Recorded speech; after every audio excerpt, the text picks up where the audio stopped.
Scott Morrison's opposition to China is not just a war of words. It is also a matter of deeds. Deeds that are brave and bold. Deeds that crush Xi Jinping's dreams of establishing a naval empire across the world. And he has done it again. Australia, led by our very own Scott Morrison, has snatched a crucial strategic opportunity from China. And Xi Jinping can only watch his ambitions crumble down from a distance. Hi, and welcome to TFI Global, the foreign affairs and geopolitical analysis arm of the TFI Media Group. I'm your host Shubhangi, and in this video, we shall discuss how Australia has stopped Xi Jinping from colonizing its neighbor Papua New Guinea. Let's begin. Papua New Guinea was on the verge of a catastrophe. The Chinese government had offered PNG its vaccines, but despite the critical condition of the tiny island state, they were yet to be approved. But Australia's vaccine outreach and diplomacy program gave respite to the island and dealt a major blow to China's ambitions in the Indo-Pacific. Papua New Guinea seems to have missed the worst of the coronavirus outbreak for a long time. However, the remote Pacific Island's largest hospital has been at the verge of collapsing due to a surge in cases since February. The epidemic is seen as a significant concern as well as a crucial moment in a wider vaccine diplomacy effort by Australia, the country's far larger neighbor. The Australian government has stated that it would assist PNG in containing the outbreak. It has sent nearly 8,500 vaccine doses to its former colony to immunize frontline staff and is considering sending more once local production of the AstraZeneca vaccine ramps up. The COVID vaccine is being rolled out in PNG, with the first doses of AstraZeneca shots supplied by Australia being sent to health staff, senior statesmen, and elected officials, including Prime Minister James Marape. Prime Minister Marape said, "I have decided to be the first to be vaccinated because of the contradicting views in the country on vaccination, with half of the country going against it." He added that, "I came here to be vaccinated to show Papua New Guineans that it is safe." On Tuesday, Marape was joined by Health Minister Dr. Osborne Liko and Professor John Wins from the UPNG School of Medicine and Science, both of whom were vaccinated. The first 50 people to be vaccinated, including senior statesman Dadi Toka Senior, Sir Moi Ave, and PNG's Olympic weightlifting gold medalist Dika Towa.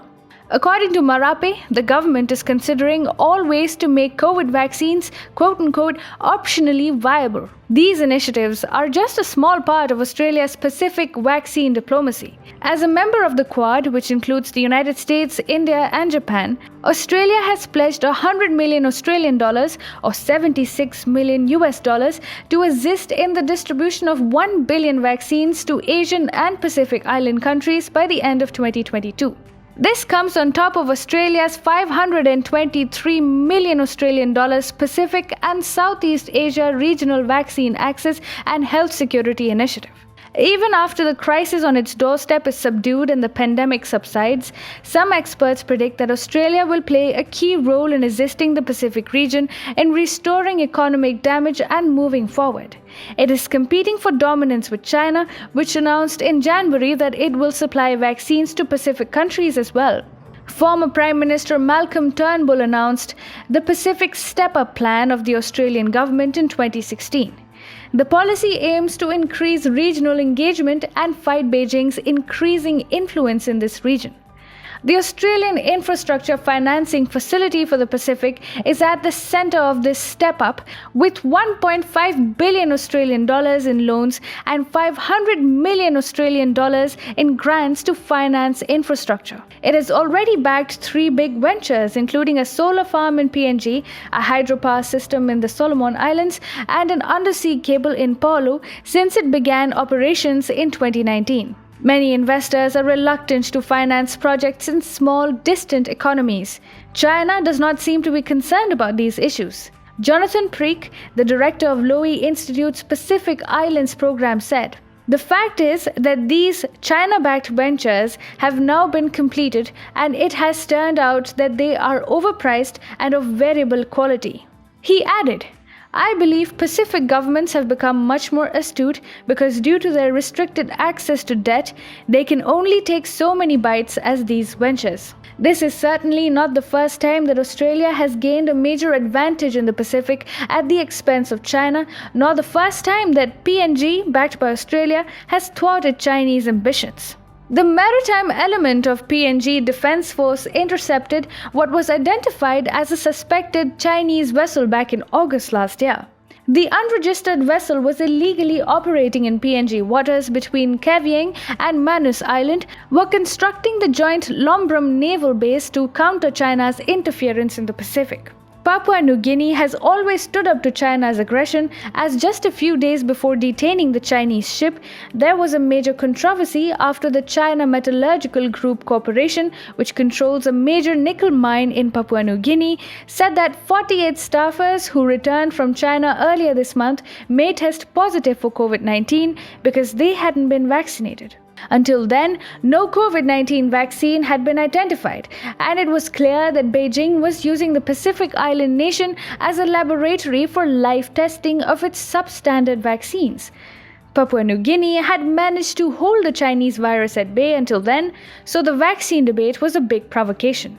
There have been many other major contentious issues before, one of them being PNG's refusal to pay back the loan secured from China to build the National Data Center, which was later revealed to have major security flaws. Papua New Guinea's geographic location makes it a strategic backyard for Canberra in a number of ways. China, on the other hand, had its eyes on this strategically located island nation. For starters, it is close to Australia, which is Canberra's natural maritime sphere of influence. Secondly, Australia and the United States are working together to construct the Lombrum naval base on PNG's Manus Island, which will boost maritime capabilities in the Western Pacific in order to contain China. With his terrific diplomacy, Prime Minister Scott Morrison is attempting to orchestrate an irreconcilable divide between Beijing and Port Moresby because Australia cannot afford to lose PNG.